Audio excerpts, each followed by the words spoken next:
Hello students, welcome back to the amazing world of Edupedia word videos, your destination to free online education. In this video, I have compiled some 8 points regarding what we have learned so far in trigonometric ratios. So, here goes the first point.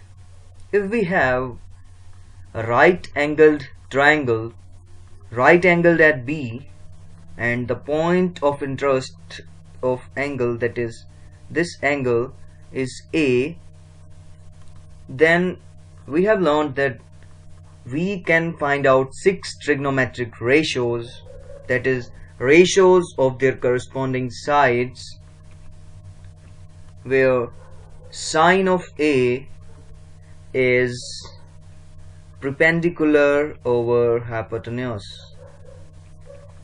Perpendicular is this vertical side, hypotenuse is the slant side, and base is the horizontal side. So sine of A is BC over AC, and cosine of A similarly is base over hypotenuse, that is AB over AC. Similarly, tangent of A is perpendicular over hypotenuse, that is BC over AB.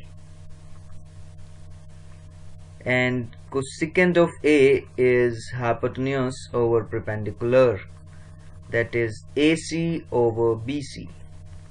Secant of A is hypotenuse over base, that is AC over AB, and cotangent of A is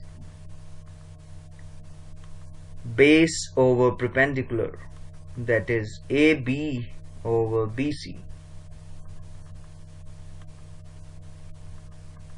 So this was the first point, the trigonometric ratios, how we can find these ratios from the given right angle triangle. The second point says that there are some reciprocal relationships between different trigonometric ratios. It says that cosecant A is reciprocal of related to sine A, and secant A is reciprocal of cos A, cotangent A is reciprocal of tangent A. Similarly, if you have to find these values on right hand side, you can say that sine A is reciprocal of cosecant A and tangent A is reciprocal of cot A. The third point says the relationship between tangent A, sine A and cos A. Friends, what is tangent A? It is perpendicular over base. What is sine A? It is perpendicular over hypotenuse. And what is cos A? It is base over hypotenuse.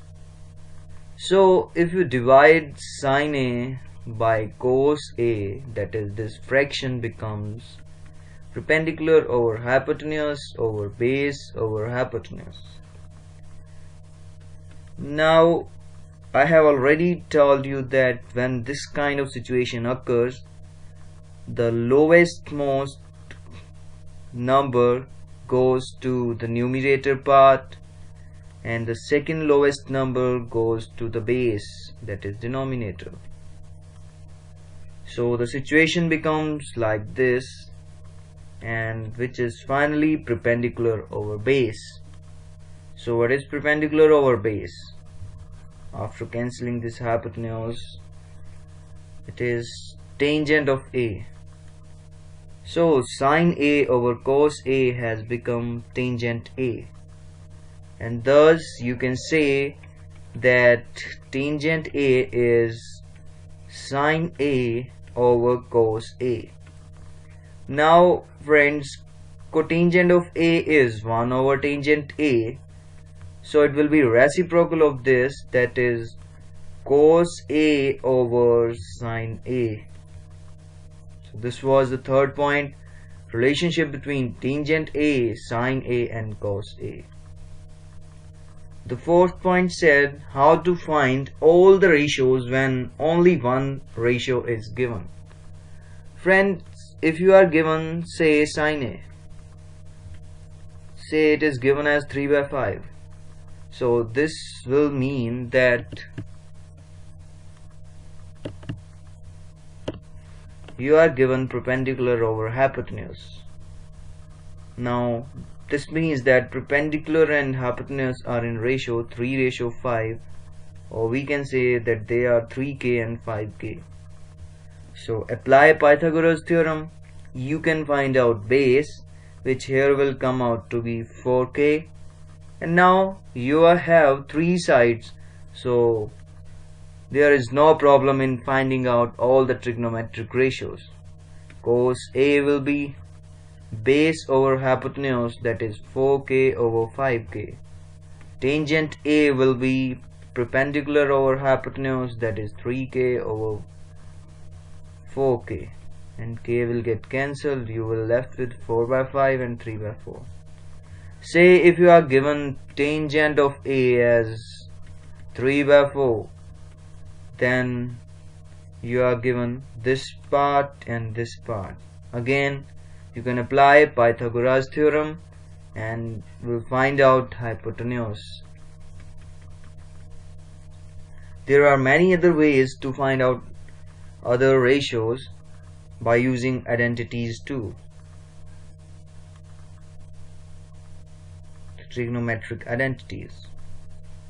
Now the fifth point says that we have also derived a table of different values of the commonly used angles, that is 0 degree, 30 degree, their sine, cos, tangent and so on. These are easy to remember, and once remembered you will be able to solve many problems easily. Some useful values are tangent of 45 and cotangent of 45 are same, that is 1. So it's very easy to remember. Similarly, sine of 45 degree and cos of 45 degree is 1 by root 2, and cosecant of A and secant of A both is root 2.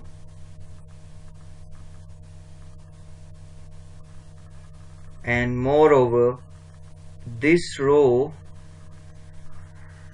and this row are just reverse of each other. That is, here you have find 0 and you will find 0 here, that is in this row it is at last.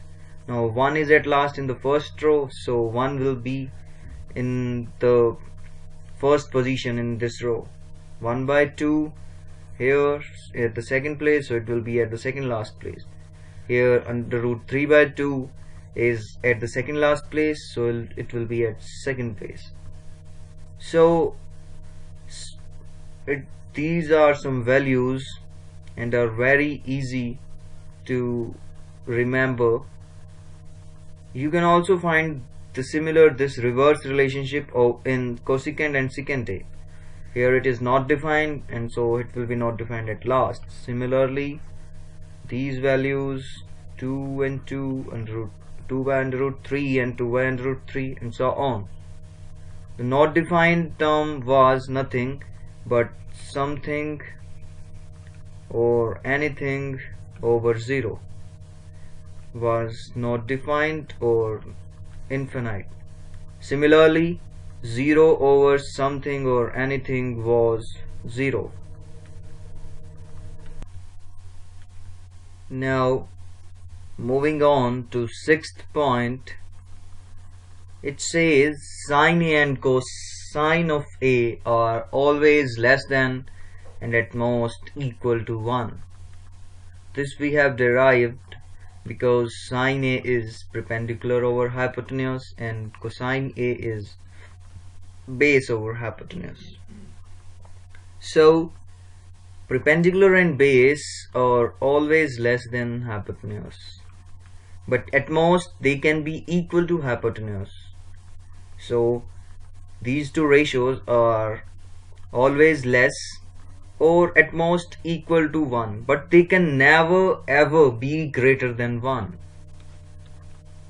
Similarly, secant and cosecant A are just reciprocal of them, so they are hypotenuse over base and hypotenuse over perpendicular respectively, and thus hypotenuse will always be greater than base and perpendicular will always be less than hypotenuse. So they will be always, these ratios will always be greater than 1, and at most what can be the case? Hypotenuse can be equal to base, or it can be equal to perpendicular.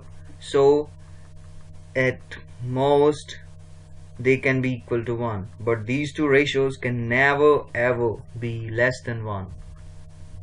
Now the 7th point said there are some identities that we have derived. The first identity was sine square x plus cos square x equal to 1, and this x is mostly used as theta because theta is the most common term used for angles in trigonometric ratios, though you are free to use any variable over here. And the second identity was secant square theta minus tangent square theta equals 1. The third identity was cosecant square theta minus cot square theta equals 1. The last point says we have also learned some complementary pairs. That is, if sine of 90 minus theta is to be found, it is nothing but cos of theta. Similarly, for secant 90 minus theta, we have cosecant theta, and here we have cot theta. And if we have to find these terms, it is sine of theta, it is secant of theta, and tangent of 90 minus theta is related to tangent theta. So all in all, sine 90 and cos, secant and cosecant, and tangent and cot are related in complementary angles.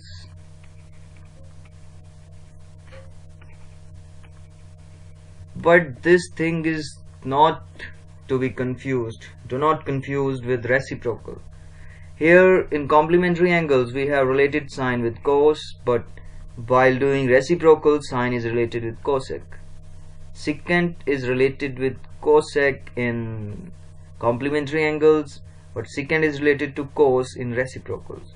Though in complementary angles as well as reciprocal, one thing is common, that is tangent and cot. Both are related to each other. So tangent and cot are very easy to learn. In fact, we have also learned that tangent 45 degree is similar to cot of 45 degree, and both are 1. And for sine and cosine 45 degree, it was 1 by root 2. So friends, these were some points or the summary of trigonometric ratios. In the upcoming video, we will do some two proof based questions, that is, in which you have to prove left hand side equal to right hand side on trigonometric ratios. Thanks friends for watching this video.